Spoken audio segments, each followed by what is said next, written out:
Hello YouTube, it's your boy Nathan coming to you to do another recap video. Today we are talking 90 Day Fiancé Before the 90 Days, Season 6, Episode 10, Sex, Lies, and Videos. So we're just going to get on right on to it. First couple I'm going to start with is Misha and Nicola. So Misha and Nicola, a couple weeks ago they had that big fight. They had that big blow up in the hotel. And Misha had stormed off, and she feels like Nicola's not really answering, understanding her or paying attention to her and everything. So this episode, they wake up, she goes outside, says she's gonna go get coffee and everything, and she just goes outside by herself. Nicola noticed that she's been gone for a while. Comes down to try to talk to her and stuff. Like, you've been gone for a while. You just said you're going to go get coffee. And she was basically saying she's still processing the argument that they had the night before and everything. And that, she's just not feeling that this connection is good in person as it was over the phone for the last 7 years.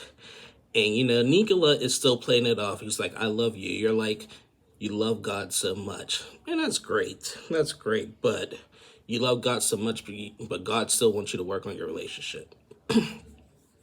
So, they just talk through that. They not really much excitement out of that. Or it didn't seem like they got anywhere, because she's on the verge of, I think, going back pretty soon. But, I mean, that's all we've seen out of Misha Nicola. So I don't want to spend too much time with that. So that was the next couple I'm going to talk is Gino and Jasmine. They are disgusting. They are now disgusting. I like them, but now they got disgusting. And I blame Jasmine for this. So after therapy and after celebrating Jasmine's sister's birthday, Gino and Jasmine decides to take a trip. They take a trip to the location in Panama where he proposed to last season on. So they go on this trip. It's pretty cool and everything. They get into this room and stuff, and she changes into something really provocative.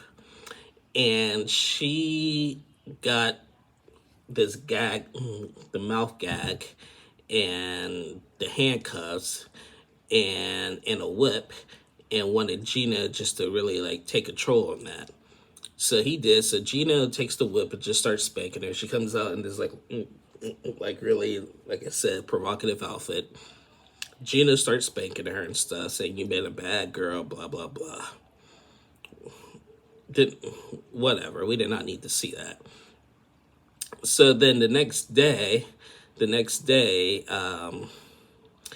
they wake up and they're all giggly and stuff. And Jasmine had mentioned her and Gino were finally intimate, and he finally finished with her and stuff. Okay, cool. But then, the worst thing that they could say, and I found this really disgusting, when they were doing it, they had, they're in this little hotel room that has a jacuzzi and all that. In the jacuzzi, Jasmine urinates all over Gino. Urinates. That, to me, is disgusting. I know people have their little sexual fantasies and stuff, but for me, that is disgusting. That is disgusting. One, it's disgusting. Two, I did not need to hear about that. It was just very, very disturbing. So then, after that, they go out to eat and stuff, and just go out for a little walk and everything, and just enjoying their little vacation. And Gina mentioned he was taking pictures and he wanted to send it to his family. And Gina had mentioned his family has a little concerns about Jasmine, and Jasmine was like, Gina, I don't want your family being that much involved if I come to the United States. And he was like, why? Because remember at the first episode, Gino's cousin commented on Jasmine's Instagram asking, do you really love my cousin and stuff and everything. And she was like, if they say something rude or ignorant, I'm gonna go off on them. Just let you know right now, so you're gonna have to talk to them and stuff, because they're gonna think I'm a sugar baby and sugar mama, this, and that, and whatever, and everything. And Gina was like, you're crossing a bridge way too early. You're not even at there yet, and you're projecting on what they might say and stuff. So he was like, we'll talk to them like prior to that, and we'll see how it goes, basically. So that was it. That was that. But their scenes were just really, really disturbing, disgusting. I'm just disgusted with them. Next couple I'm going to talk is Christian and Cleo. I was going to say them for last, but I have a reason. Christian and Cleo, so they had their little awkward night the night before, playing virtual reality and stuff, having their little champagne and stuff. And we know like Christian is really apprehensive about like being with Cleo because he never been with a trans woman or autistic woman. And, the last we saw them, Christian was saying that he really waits for the girl to make the first move. So in this episode, they wake up. Cleo had to go to a lecture at her university, and she went out with one of her girlfriends and stuff to talk and everything. And Christian stayed behind and woke up the producers and stuff. So when Cleo went out with her friend, she mentioned that her and Christian were intimate. They finally got their groove on. They finally had sex and everything. And she said that Cleo said that it happened and it was great. It's this and that. There was some awkwardness at first, but it got comfortable. Then all of a sudden we get Christian's side of it. Christian was like, "Oh, we hooked up, but it was only first or second base, no home run." And I'm just like, well, which is it? So somebody's lying, and it was clearly Christian lying. Cleo said they did the full thing. He's saying did not. And he was just like, oh, I'm just trying to be a gentleman or stuff. No, that's not the truth.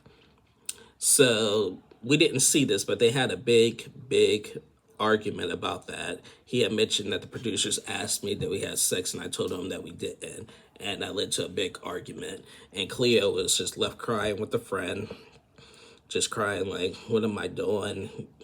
And everything. Like, I don't know why he's so like that around me, basically, and everything. Like she just poured her heart out to her friend, and I felt so bad for her, because he lied. He was like flat out lied, and we all saw the bold faced lie like that. Don't lie on your girlfriend and stuff. If you want to be respectful, you should just say like, okay, if they ask, politely decline the answer. If you don't want to answer, if you don't want to expose that to the public, basically. But don't sit up there and lie, Christian. Come on. I was pulling for Christian the whole season, but now he's starting to piss me off with that. Don't be lying and stuff. I get Christian's apprehensive because Cleo doesn't have all her surgeries done yet. So I get, like, when it comes to sex, like, what he could be nervous about. But still, don't lie. Do not lie. So that just pissed me off last night. So I don't know. I was just irritated last night. Yeah, Christian and Cleo lie, and Jasmine and Gina just being disgusting. Like, it's just, I don't know. Last week I was sad. This week I was mad and stuff. So yeah, that was Christian and Cleo. Next couple I want to talk is Statler and Dempsey. So Statler and Dempsey, they're still my favorite couple. I love them.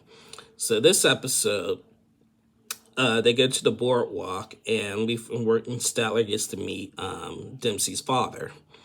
And they go to the boardwalk and meet the father. Dempsey is saying, like, the father don't like you. I'm going to have to reconsider. So, Statler is just like, oh, yikes. So they go and get ready and stuff. Before they got ready, Statler takes a cold shower and everything, the stuff that she was just fearing if she wanted to move to the UK. She took a cold shower and she was like screaming the whole time during the shower. It was funny. It was actually entertaining to see. So after she took her cold shower and got ready, they go. She's nervous. She met the father. She had a nice conversation with the father. It was cool. The father liked her, but he said that she is like rushing too fast because Dempsey threw her under the bus. She said this is not her first time in England coming to find she has a thing for English girls and everything. And Statler said, "Yeah, I had an ex. I came here with an ex, fell in love with her, asked, wanted to move in with her, but then she broke up with me after that." And when Dempsey went to the bathroom and Statler was talking to her dad, Statler had mentioned, "So my lease is about to come up and I have no plans on renewing it. So I might ask Dempsey to move in with her here in the UK." And the dad was just like, wow. He likes Statler, but he feels that she's taking it too fast, and she is. She's taking it too fast. I see what I am certain to see why Statler is the way she is. Like, she just wants love. I know a lot of us rush into relationships and just want that true love. I do think she loves Dempsey, but I don't like it when people say, "Oh, you just like the idea of being in a relationship and stuff. You don't love the person." No, if I didn't love the person, I wouldn't choose that person. Let's just get that straight. I'm not in a relationship just to be in a relationship. If I chose this person, that means I had a connection with this person. So it annoys me when people say that. But I digress. So the meeting went okay. They're still together. They wake up together. It's Valentine's Day. Dempsey had to go to work, and Statler stayed behind. And she was like, "This is it. I love Dempsey. Like, I hinted the I love you earlier. She didn't say it back, because Dempsey really wants to take it slow, and that's what her father told her. So she's planning this scavenger hunt and everything, like date for when Dempsey gets off of work and stuff, and she's gonna tell her that she loves her and ask to move in. So we'll see how that goes. I don't think that's gonna go down really well because I do think Dempsey is really pumping the brakes big time. So I like them, but I think Dempsey is not into it as much as Statler is. That's just my opinion. So yeah, that was Statler and Dempsey. Next person I want to talk is Tyree. My man Tyree. Now, Tyree and Carmela. So it's been a while since we've seen him, but Tyree has gotten catfished. First episode, producer said, "You've been talking to a guy named Christian this whole time." And then at first, he had a hard time believing it and went to accept reality. Like 3 weeks ago, he goes to a private investigator. He finds the person in the pictures is actually a cam model and everything. So he thinking now maybe Carmela and Christian are working together and stuff. Just really naive and like, come on, Tyree. This episode, he reveals to us that he got in touch with the real Carmela, the real girl in the pictures. He got the info from the private investigator, and he asked the real Carmela to meet up with him to discuss everything. And apparently she said yes. He had reached out to the real Carmela, said that he's been catfished, he left the country and everything. And she responded, "Oh, that's messed up. I'm so sorry to hear that," and everything. And I guess then agreed to meet. The girl in the pictures apparently lives just outside of Denver, Colorado. And so Christian and his sisters fly out to Colorado. They go shopping, and Tyree, excuse me, Tyree wants to get like a gift for the real Carmela, and we're just like, no, no, no, no, no, no, no, no. You're not gonna fall in love with this girl. He's like, "You never know. I don't think so. But no, let's get her something. You could get her something, but get her something small. Don't give her nothing huge," and everything. So they do that. He goes to the restaurant, and we left on a cliffhanger to see if someone walks through the door to see if the real girl in the picture show up. So I'm hoping next week we get to see the real Carmela, and I cannot wait. I cannot wait to see the real Carmela, and I hope it's the real one that shows up because this is gonna be big if she shows up and stuff. So yeah, that was Tyree. Last person I want to talk is Amanda and Rosvin. So Amanda and Rosvin has this dream about coming to America, and he already has like a visa interview in line for a tourist visa, and that's irritating Amanda for some reason. She thinks that's a red flag and everything, and she's like really pumping the brakes on it. This episode, we got to Amanda and Rosvin got invited to a pool party where Rosvin's other girlfriend was there that we met in the first episode. And so they get there, they get to the pool party, and the girlfriend Deanna shows up, and she's talking to Amanda and Rosvin, and she asked Amanda, "Did you bring a change of clothes? It's a pool party." And she's like, "No, no." And then Roswell had the audacity to say she's on her, woman time of the month. Just said it like blunt out loud for everybody to hear. And we're just like, what? Like, you don't say that. You don't say that about a woman, like in public out loud. Like, she brushed it off, but still, like that conversation will be brought up again. So they talking and everything, and Deanna was just like, "I'm going to take Amanda to the side and talk to her privately." So she takes her to the side, and she's like, "Okay, what's the deal? Are you in love with Rosvin or not?" She's like, "Yeah, I love him." She was like, "How do you love him in 6 days?" "I think this is more attraction." She was like, "No, I love him and I'm attracted to him." And Deanna was like, because when I look in your eyes, I see like I want to kill him or something. And I actually think your relationship is toxic, to be honest with you. And we're just like, who does this girl think she is? Because if she's like this involved, because when we seen her in the first episode, we are thinking, does she have a crush on Rosvin? And that's what Amanda was thinking. Does she have a crush on Rosvin? So why is she saying like the relationship's toxic? But what I do, but here's what I think. I think Deanna does mean well, and like she could call out any kind of BS out of Amanda's face. So I think she thinks that Amanda is BSing her, and I could see that. And I could see that everybody else is gonna think like it's gonna be focused on, well, this is none of her business. Excuse me. It's none of her business. So, but I think that Deanna is probably right. I wouldn't say the relationship's toxic, but we just know Amanda with her storyline, with her husband passing away, and automatically still in Romania. Now, with Amanda and Rosvin, I have found out something about Amanda that I'm kind of surprised about. I got some news on Amanda. I'm not going to share it, but I'll share like a little brief. I know somebody who knows Amanda personally, and Amanda is lying about something. I'm not going to say who the person I know knows from and what she's lying about, but she's lying.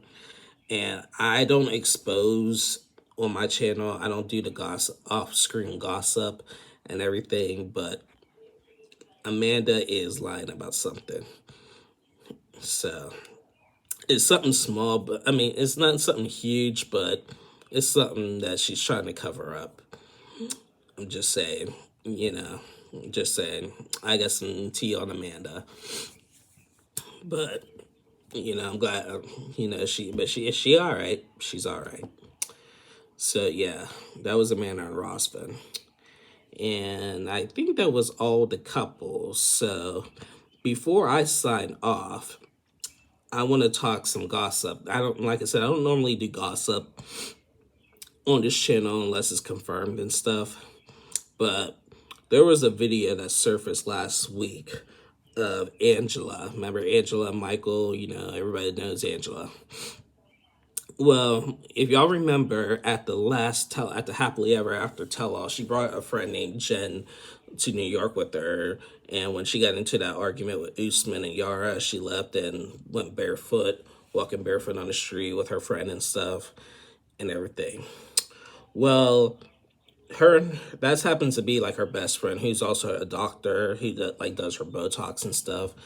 Well, a video surfaced last week of her friend Jen and Angela at a reality lip sync battle taping, and they were on stage like dancing and singing and stuff and everything. Angela had like jumped in the crowd and gave somebody a lap dance, and the guy that she gave a lap dance did not like it and everything.